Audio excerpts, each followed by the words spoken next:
माननीय सदस्य अगाडि बढौँ, विषयवस्तुमा अगाडि बढौँ। म अगाडि जान सक्दिनँ सभामुख महोदय, सम्मान्य सभामुख महोदय, सम्भवै छैन। तपाईँ 9वटा मन्त्रालयको छलफल गरिराख्नु भएको छ भने 2टा मन्त्री मात्रै कसरी भयो त? मेरो आँखा कमजोर भयो? त्यो त होइन जस्तो लाग्छ। 9वटा मन्त्रीमा 9वटाको यहाँ छ नि 1, 2, 3 मा भनिदिउँ सभामुख महोदय, मलाई कण्ठ गरिदिउँ कि पढाएर भनिदिउँ? यो त छ नि त, यसो गर्नु भएन सभामुख महोदय। थिति त नबिगारौँ न, मेरो यति मात्रै अनुरोध हो। अनि तपाईँले भरे 1 मिनट दिए नि म मानिदिन्छु, तर मन्त्रीहरू चाहिन्छ यहाँ। मन्त्री नभए त म अगाडि बढ्न सक्दिनँ। कसरी सक्छु? सक्दिनँ नि। यो बिथेतीलाई म कसरी गर्छु? हाम्रो मान्यज्यू हाँसिराख्नु भएको छ, उहाँले भने यो थिति बसाल्नुपर्छ। अघि एकजना मान्यसँग छलफल भएको थियो, उहाँले भन्नुभयो यस्तो पार्टी हो रासपा मात्रै हो यो त थिति चाहिँ बसाल्ने पार्टी भनेर। मैले मान्न परेन? मैले तपाईँको कुरा पनि मान्नै उभिनुपर्छ जरुरी। तपाईँ विधिपूर्वक चलाउने कि नचलाउने? यदि विधिपूर्वक चलाउने हो भने सब मन्त्रीहरू डाक्नु पर्यो, लाइनबद्ध ढङ्गले 9 जना मन्त्री हुनुपर्छ, अनि म कुरा राख्छु। यदि तपाईँ विधिपूर्वक डाक्नु न भनेदेखि त कसरी मैले चाहिँ अब त्यत्रो अहिले विधिको कुरा आइरहेको छ। तपाईँहरूले त हिजो चुनाव जित्दाखेरि हामी हिजो पुरानो दलले विधि मानेन, अब हामी विधि अनुसार काम गर्छौँ भनेर भन्नुभएको कारणले मैले के भन्नु सभामुख महोदय, तपाईँलाई म यो निवेदन गर्न चाहन्छु। के गरौँ? कोही हुन्न। अब मैले कसलाई सुनाउने? तपाईँलाई सुनाएर हुन्न होला। तपाईँले त मैले निवेदन गर्ने, के गरौँ सभामुखमा? तपाईँ भन्नुहोस्। तपाईँको मैले होइन भनाइराख्न, अब के भन्नुहुन्छ तपाईँ? यदि विधि सम्मत नगरौँ भन्यो भने ठिकै छ, यो एउटा प्रथा बस्छ, यो बेठिक हुन्छ। बरु 9 जना मन्त्री ल्याइदिनुहोस्, म सुनाइदिन्छु कुरो, आफ्नो कुरो। के भयो त? के आपत भयो त? अब यतै दिन्छ मलाई दिनुभयो, यो गलत हुनेछ सभामुख महोदय। मन्त्री त डाक्नु पर्यो नि। अब तपाईँले 7 जना मन्त्री डाक्नुहोस्, त्यसपछि म दण्डाने राख्नु कुरो राख्छु। अब बाध्यकारी भयो, अस्ति पनि त्यसै भन्नु पर्यो। कस्तो मेरो बाध्य छ भने परिस्थितिले सिर्जना गर्यो सभामुखमा, तपाईँ आफै सम्झिनु त। अब परिस्थिति त्यस्तो छ, के गर्नु? 2 जना मन्त्री हुनुहुन्छ, खै 7 जना मन्त्री कहाँ जानुभयो? के गरौँ? अब म त्यत्तिकै बसिदिन्छु। फेरि अस्ति पनि बसेँ नबसौँ भन्दै बाध्यकारी सिर्जना आज पनि। ल तपाईँ विधिसम्म चलाउने भने डाक्नुपर्छ, नडाकेर कसरी हुन्छ? थिति बसाल्नु परेन? जे पाए त्यही गर्ने हो त यो सदनमा? मलाई छक्क लाग्छ। अब ठ्याक्क म आइपुगेँ कि त्यसलाई मन्त्रीहरू हिँड्नुभयो कि के भयो? मन्त्री बिना मलाई कुरो पनि फुर्दैन। समस्या त्यहाँ छ हेर्नुहोस्, त्यस्तो छ नि स्थिति। ल मन्त्री चाहियो न, मन्त्री नभए म चुपचाप बस्छु, के गर्नु? बाध्य भयो हेर्नुहोस्, मेरो बाध्यकारी स्थिति हो हेर्नुहोस्। मेरो आफ्नो इच्छा चाहना बिल्कुल होइन। बढौँ मान्य सदस्य, अगाडि राख्नुपर्ने सभामुख महोदय। अब तपाईँसँग मैले जहिले पनि निवेदन गर्नुपर्ने, झगडा गर्नुपर्ने बिल्कुल म आएको होइन। मैले थिति बचाउँ, मन्त्रीजीहरूलाई यहाँ ल्याउँ। शिक्षा मन्त्रीसँग मेरो धेरै कुरा छ। अब कसले सुनिदिने त मेरो कुरा? मन्त्रीज्यू सभामुख महोदय, कसले सुनिदिने त मेरो कुरा? मेरो कुरा सुनिदिने हुनु पर्यो नि त। मलाई त लाग्थ्यो के भन्दै यसचोटि जुन हामीले एउटा समझदारी गरेर सदन चलायौँ, सबैजना साथीहरू आएर छलफल गरेर अगाडि बढ्छ भन्ने थियो।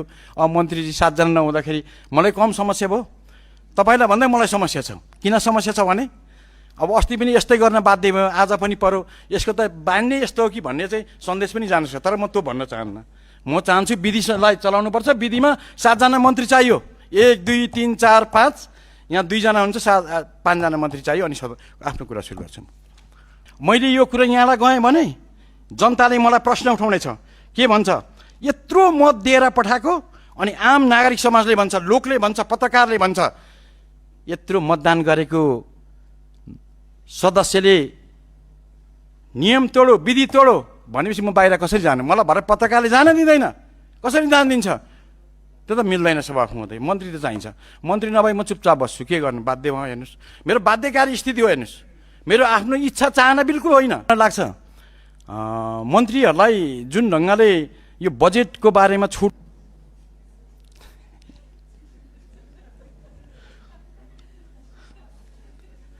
मान्य सदस्य अगाडि बढौँ न, उभिराख्दा अप्ठ्यारो भयो। मान्य सदस्यलाई अगाडि बढौँ। मैले सवाल जवाफ गर्नु चाहिन।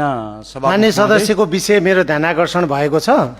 मान्य सदस्य अगाडि बढौँ, आफ्नो भनाइ राखौँ। मैले सभामुख महोदय म निवेदन गर्न चाहन्छु। मैले बाध्यता बताएँ नि, मैले भरे यो सदनबाट त्यहाँ जाने साथ मेरो स्थिति हालत के होला हेर्नुहोस्। ठुलो सङ्कट हुन्छ नि त्यहाँ हेर्नुहोस्, होइन? आफ्नो कुरा राख्दाखेरि सम्बन्धित मन्त्री नहुँदाखेरि मानिसले त मलाई प्रश्न गर्ने भयो, त्यसमा मैले जवाफ दिन सक्दिनँ सभामुख महोदय।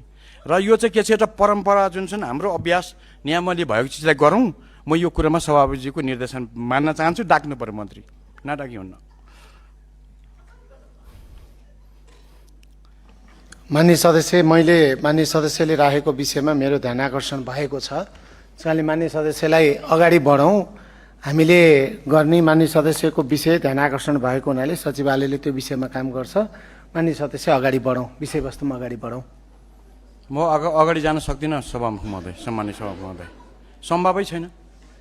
तपाईँ 9वटा मन्त्रालयको छलफल गरिराख्नु भएको छ भने 2टा मन्त्री मात्रै कसरी भयो त? मेरो आँखा कमजोर भयो? त्यो त होइन जस्तो लाग्छ। 9वटा मन्त्रीमा 9वटाको यहाँ छ नि 1, 2, 3 मा भनिदिउँ सभामुख महोदय, मलाई कण्ठ गरिदिउँ कि पढाएर भनिदिउँ? यो त छ नि त। यसो गर्नु भएन सभामुख महोदय, स्थिति त नबिगारौँ न। मेरो यति मात्रै अनुरोध हो। अनि तपाईँले भरे 1 मिनट दिए नि म मानिदिन्छु, तर मन्त्रीहरू चाहिन्छ यहाँ। मन्त्री नभए त म अगाडि बढ्न सक्दिनँ। कसरी सक्छु? सक्दिनँ नि। यो बिथेतीलाई म कसरी गर्छु? हाम्रो मान्यज्यू हाँसिराख्नु भएको छ। उहाँले भने यो थिति बसाल्नुपर्छ। अघि एकजना मान्यसँग छलफल भएको थियो, उहाँले भन्नुभयो यस्तो पार्टी हो रासपा मात्रै हो यो त थिति चाहिँ बसाल्ने पार्टी भने। मैले मान्न परेन? मैले तपाईँहरूको कुरा पनि मान्नै उभिनुपर्छ, जरुरी छ।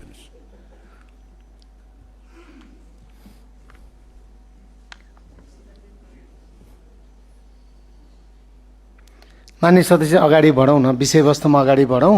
मान्य सदस्यको विषय चाहिँ सभामुखलाई ध्यान आकर्षण भएको छ। सम्मान्य सभामुख महोदय, म तपाईँको कुरा अक्षरशः पालना गर्छु, तर अहिले सक्दिनँ। किन सक्दिनँ? यो त विधि र थिति त म तोड्न सक्दिनँ।